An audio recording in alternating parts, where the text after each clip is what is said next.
So this is our demo kit, which obviously we're going to use to do demos. It's just intended to demonstrate some of the capabilities of the framework at using actual sensors. You can see there we've got two Arduino cards on it. They're not really hooked up to anything, they're not doing anything real, but they are running sketches. So that one of them is simply putting out output, which random voltages off of 6 of the pins, 6 times a second, and that emulates what happens when we do ultrasonic range sensor arrays. And then the one on the left, it's just got a little program on it that we can send input into, and it'll respond with output back to the program. We're going to turn on the LiDAR sensor now.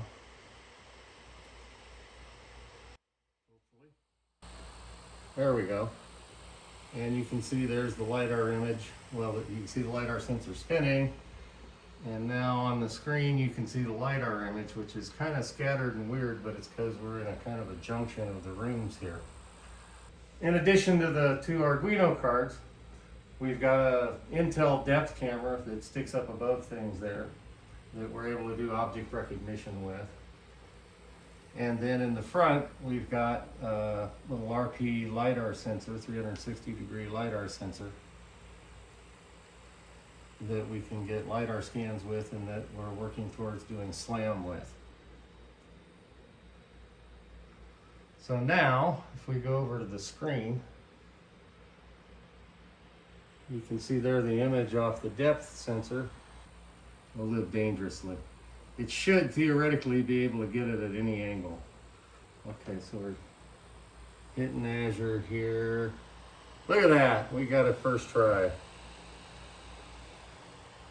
All right, so that's object detection with the demo kit. And then while this is going on, in the background, we've got the LiDAR sensor still doing its thing. And if I shut it off,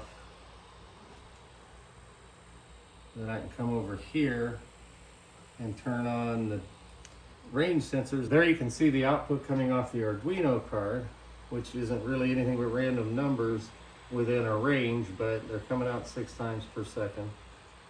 And then this button down here allows me to send out to the other Arduino, and we get a response back from it, which is all very simple. But this is intended to show that we can have all of these things working simultaneously. And then later, when we use the Robby Framework UI with the data storage manager, then we can actually show where the data that we collected with this and show that it was all working simultaneously without any of the sensors impacting each other.